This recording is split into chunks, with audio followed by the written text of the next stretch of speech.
Welcome to another Mindfreak eSports media production, powered by Razorstone. For gamers, by gamers. G'day guys, Uber here tonight. It is my pleasure to be in the Mindfreak studio here with Ramin, one of the members of the Mindfreak management team, for a bit of an interview just to talk about his role here at Mindfreak. How are you tonight, Ramin? Hey, but how's it going, mate? Happy to be here.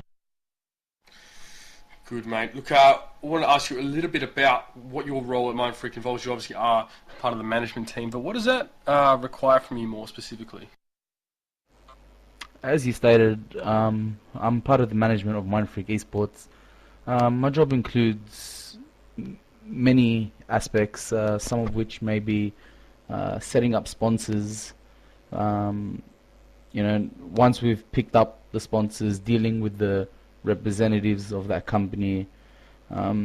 However, sponsorship is just one aspect of my job. Another is picking up new members to represent Mindfreak eSports that we feel would best represent us, to be honest.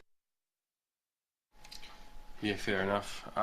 Tell me, obviously you've probably come a fair way from when you first got your head into the eSports community. How did you kind of get here to Mindfreak? Where have you been? What previous experience have you kind of had as a manager or even just a member of the eSports community in Australia?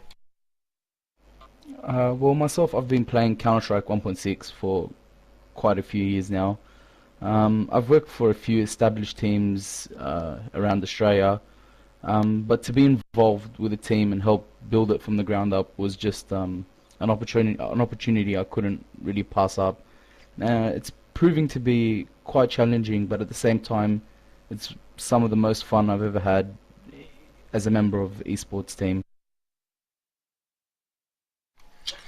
Yeah, so obviously managing a Mindfreak is keeping you busy with sponsors and players and all that kind of thing. Tell me, in the little spare time that you do have, what do you like to do? Outside of gaming, there's a few things I do. I do MMA, or for the folks at home, that's mixed martial arts. Competing in Brazilian Jiu-Jitsu competitions, Muay Thai kickboxing competitions. Besides that, nothing really. I go to uni, but that's just an obligation. And fishing, I love my fishing.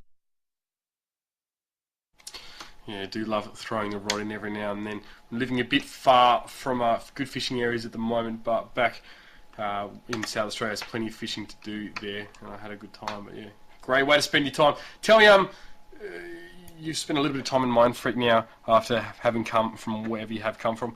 What's your fondest memory you do recall as being part of the Mindfreak team? Tell us about that. Well, that's quite a hard question. We've had so many memories, but I must say actually, last night watching our Counter-Strike 1.6 team, our Counter-Strike Source team play 5 overtimes actually, it's probably one of my best moments. Members from both management roles, our Call of Duty team, Xbox 360 team, and other divisions, we all sat around in Vent watching the game live, and I got this awesome feeling, like a sense of family in Mindfreak. It was just awesome. Yeah, even I got down there to check that one out. Obviously, the Mindfreak boys going down in 5 overtimes to Carnage. Great game there if you can get onto the cast or whatever. It's a good one to watch.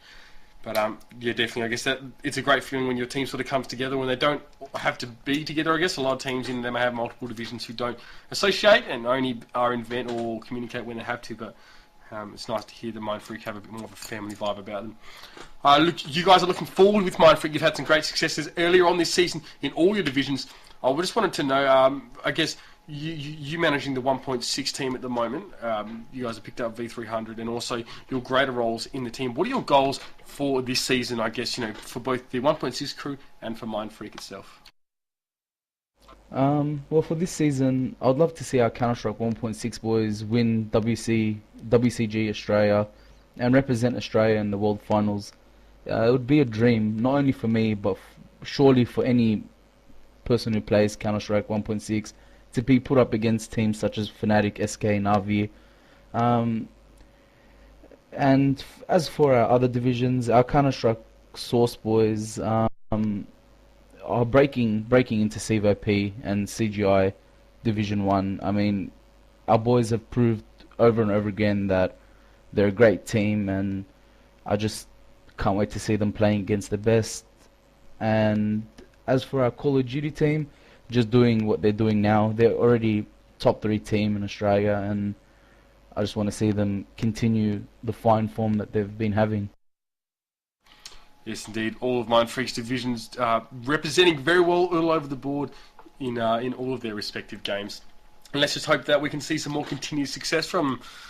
Look, Ramin, thanks for your time tonight, and we do indeed hope, and we will be paying attention and keeping track of Mindfreak and hoping that they face some more success this season. But thanks for your time, man. But thank you very much for interviewing me, man. I'd like to also thank our sponsors, Razer Gaming, providing us with some of the best gaming gear I've ever used, AMD, Blue Elf, and Relentless Hosting, some of the best and cheapest servers you can probably use. Thanks a lot, guys. Thanks for that, Ramin, ladies and gentlemen. Keep your ears peeled for more of our audio interviews here. But that was Ramin and myself who were talking up about what it is like to manage teams in Mindfreak. Thanks for your time, and we'll see you next time.